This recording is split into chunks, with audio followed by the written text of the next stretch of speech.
وَإِذْ زَيَّنَ لَهُمُ الشَّيْطَانُ أَعْمَالَهُم، شیطان نے ان کے کام کو ان کی نظر میں اچھا کر دیا اور اس نے ان کو اکسایا اور بھڑکایا کہ مسلمان بے سر و سامانی کے عالم میں آج ہی حملہ کر دو تاکہ تمہارا مقصد حاصل ہو جائے. وَقَالَ لَا غَالِبَ لَكُمُ الْيَوْمَ مِنَ النَّاسِ، اور ان سے کہا کہ آج تو تم پر کوئی بھی غالب نہیں آ سکتا.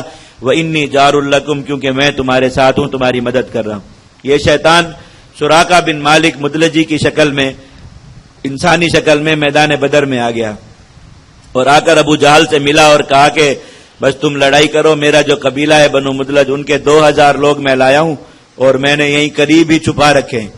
اگر میدان جنگ میں مسلمانوں کی کمک آ گئی مدینہ سے اور مسلمان ان کی طرف سے آگے لڑنے کے لیے اور کوئی مدد آئی تو میں ادھر سے تمہاری مدد کے لیے وہ لشکر لے آؤں گا. اس کو وعدے کر رہا تھا اور بڑی بے تکلفی سے ایسے پنجے میں پنجہ پھنسا کے دونوں لشکر کے سامنے چل رہے تھے اور صفوں کا معائنہ کر رہے تھے، لڑائی کی ترتیب بنا رہے تھے. اچانک شیطان نے دیکھا آسمان سے، فلما تراءت الفئتان نکص علی عقبیہ وقال انی بریء منکم انی اری ما لا ترون. اس نے دیکھا آسمان سے حضرت جبرائیل علیہ السلام نازل ہوئے آگے آگے گھوڑے پر اور پیچھے فرشتے جو ہے وہ 1000 فرشتے اسی طرح ایک کے بعد دوسرا گھوڑا قطار میں چلے آ رہے ہیں. تو اس کا ہاتھ چھڑا کر بھاگنے لگا. تو اس نے کہا شیخ کہاں جاتے ہو میدان جنگ؟ اس نے کہا کوئی شیخ ویخ نہیں، اب تم جانو اور یہ جانو ایسی قوم آ رہی ہے ان کے سامنے تو میں اللہ سے بہت ڈرتا ہوں، اگر میں یہاں میدان میں رہا میں بھی مارا جاؤں گا، میں کون تم کون کہہ کر بھاگ گیا اس کو. میں شیطان ہر جگہ پر انسان کے ساتھ یہی کرتا ہے، جہنم تک پہنچا کر وہاں پر یہی کرے، کفر پر لاتا ہے اور مرتے وقت یہی کہہ کے چھوڑ جاتا ہے کہ اب آگے جہاں جا رہے ہو میں اب دوسرے کو پکڑنے کے لیے جا رہا ہوں، اسے اب جہنم میں ڈالنا ہے. اور یہ منافقین اور کفار اسی طرح شیطان کے دھوکے میں رہتے ہیں اور وہ وقت پر ان کو جھوٹی امیدوں میں ڈال کر اسلام کے خلاف کھڑا کرتا ہے اور پھر وقت پر ان کا ساتھ چھوڑ کر بھاگ جاتا ہے. جب دونوں لشکر آمنے سامنے ہوئے تو اپنی ایڑیوں کے بل مڑ کر بھاگا اور کہا میں تو تم سے بے پرواہ ہوں، تمہارے ساتھ نہیں ہوں. انی اری ما لا ترون، میں وہ چیزیں دیکھ رہا ہوں جو تم نہیں دیکھ سکتے. انی اخاف اللہ، میں اللہ سے ڈرتا ہوں. واللہ شدید العقاب، اللہ تعالیٰ بڑی سخت پکڑ والے ہیں. اذ یقول المنافقون والذین فی قلوبہم مرض، اب یہ منافقین کا حال. منافق لوگ جن کے دلوں میں مرض ہے یہ کہہ رہے تھے غر ہؤلاء دینہم، مسلمانوں کو ان کے دین نے دھوکے میں ڈال دیا. لڑائی جو ہے وہ صرف دین سے، لڑائی صرف وعدوں سے، لڑائی صرف جذبات سے نہیں ہوا کرتی، اس میں ساز و سامان کی ضرورت ہوتی ہے، تعداد کی ضرورت ہوتی ہے. یہ کیا ہے خالی ہاتھ وہاں چلے گئے اور اب وہاں کھڑے ہو کر کہہ دیا گیا کہ لڑو اللہ کی نصرت آئے گی، ایسے تھوڑی ہوتا ہے. تو انہیں کبھی اللہ کے وعدوں پر چونکہ بھروسہ نہیں ہوتا تو ان پر خوف طاری ہو گیا اور کہا یہ مسلمانوں نے نعوذ باللہ بے وقوفی کی اور وہاں پر بغیر ساز و سامان کے ان کے ساتھ لڑائی مول لے لی، یہ سارے ابھی ختم ہوں گے اور ابو جہل پھر وہاں سے واپس نہیں جائے گا، وہ مدینہ آئے گا، یہاں آ کر سب کو مارے گا، ہم بھی مارے جائیں گے کیونکہ ہمیں بھی لوگ مسلمان سمجھتے ہیں. تو اس طرح بدر میں جو کھڑے تھے لوگ اللہ کی نصرت دیکھ کر فتح کے نعرے لگا رہے تھے اور یہ منافقین اپنے گھروں میں بیٹھے کانپ رہے تھے، ٹانگیں ان کانپ رہی تھی کہ ابھی کفار آئیں گے ماریں گے، ابھی کفار آئیں گے ماریں گے. یہی حال بعینہ ہی چلا آ رہا ہے ہمیشہ سے. آپ افغانستان جا کر دیکھیں جو لوگ امریکہ سے لڑ رہے ہیں وہ ذرا بھی نہیں ڈرتے اور یہاں سے زیادہ کھاتے ہیں پیتے ہیں، مزے سے لمبا لمبا سوتے ہیں. یہاں جو آدمی 5-6 گھنٹے سوتے ہیں وہاں 12-12 گھنٹے سوتے ہیں اور کوئی ان کو اس چیز کی فکر نہیں، پرواہ نہیں کہ دنیا کی اتنی بڑی طاقت، اتنا بڑا کفر، اتنا بڑا جو ہے وہ ان کے سامنے کھڑا ہے. میں پچھلے سال افغانستان گیا، سنگین بہت خطرناک محاذ ہے افغانستان کا، اللہ تعالیٰ نے توفیق دی میں وہاں گیا پچھلے سال رمضان المبارک میں. وہاں طالبان کے ایک کمانڈر تھے، ان کے اوپر $2 کروڑ کا انعام اور پورے علاقے میں ان کی تصویریں لگی ہوئی. تو ہم جس علاقے میں رہتے تھے ان کے اور ہمارے درمیان جو ہے وہ کافی سارا علاقہ وہ دشمن کے پاس.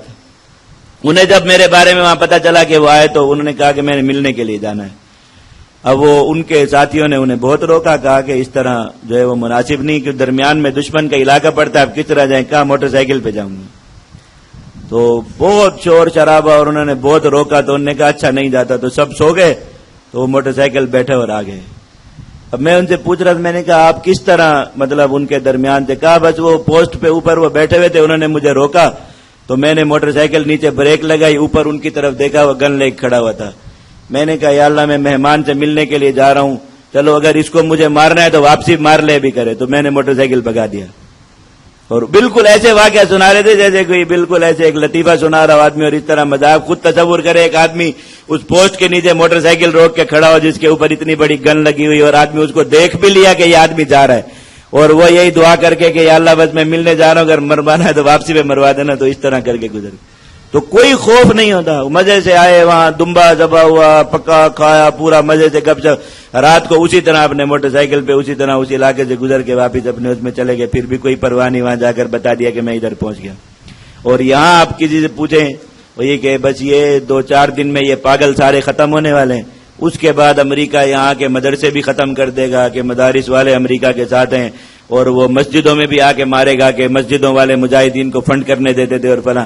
تو ادھر والوں پہ یہ بزرگوں پہ یہی جو ہے وہ خوف ہر وقت طاری ہوتا ہے کہ مجاہدین کے رومال میں پیسے ڈالتے ہوئے کسی نے دیکھ لیا تو بس کیا امریکہ ایسے آدمی کو تو ضرور مار دے گا جس کو دیکھ لیا کہ اس نے مجاہدین کے اس میں. وہ ان کو نہیں مار سکا جو دن رات گنے لے کے اس کے سر پہ مسلط ہیں.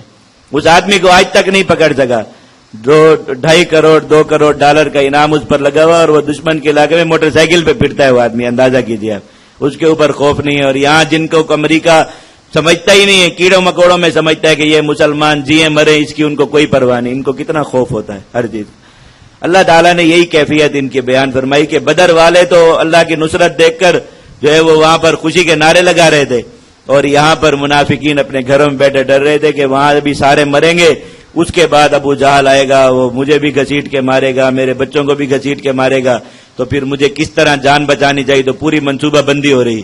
غزوہ احزاب کے موقع پہ بھی آئے گا، پورا طے کر کے بیٹھ گئے تھے اپنے گھروں میں کہ مشرکین کا لشکر وہاں غالب آئے گا. جب یہ مدینہ آئیں گے تو ہم باہر نکل کے فوراً اعلان کر دیں کہ ہم مسلمان نہیں، ہم مشرک ہیں. طے کر کے پہلے بیٹھے.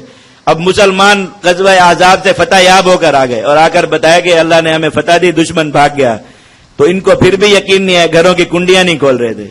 کہہ رہے تھے یہ کفار نے دھوکہ دیا ہوگا، ورنہ کیسے ہو سکتا ہے اتنا بڑا لشکر شکست کھا کے بھاگ جائے.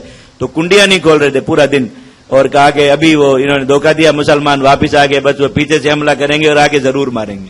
مسلمان غزوہ احزاب سے واپس آئے، اسی دن دوسرے جہاد پر چلے گئے. غزوہ بنو قریظہ اسی دن ہوا، اور مشرک منافقین کے گھروں کی کنڈیاں بند، پورا دن گھروں سے نہیں نکل رہے کہ مشرکین ابھی آئیں گے اور ماریں گے، ابھی آئیں گے اور ماریں گے. ادھر مسلمان ایک دوسری فتح حاصل کر کے غنیمت لے کے سارے یہودیوں کو قتل کر کے پھر خوشی خوشی واپس آ گئے، ان کے گھر بند. کہ ابھی تک ان کو یقین نہیں آ رہا تھا کہ کفار کا اتنا بڑا لشکر شکست کھا کے کیسے جا سکتا ہے، کیونکہ وہ اسباب کے ساتھ ہر چیز کو تولنے کی عادت ہے نا، اور گنتی کرنے کی. تو یہ منافق لوگ کہہ رہے تھے غرہا اولائی دینہم، دین نے دھوکے میں ڈال دیا، دین کی باتوں نے دھوکے میں ڈال دیا کہ اس طرح دین کی بات میں بہرحال کوئی عقل ہونی چاہیے، کوئی لاجک ہونی چاہیے، ہر چیز کی کوئی جو ہے وہ بنیاد ہونی چاہیے. یہ چیزیں ان کی سوچ تھی. وَمَن يَتَوَكَّلْ عَلَى اللَّهِ، یہ بے وقوف یہ نہیں سمجھتے کہ جو اللہ پر بھروسہ کر لے تو اللہ تعالیٰ قوت والے اور حکمت والے ہیں. تو قوت والا اللہ جس کے ساتھ ہو اور اس نے اللہ پر بھروسہ کیا وہ کس طرح شکست کھا سکتا ہے. لیکن یہ بات کسی منافق کو کبھی بھی سمجھ میں نہیں آ سکتی.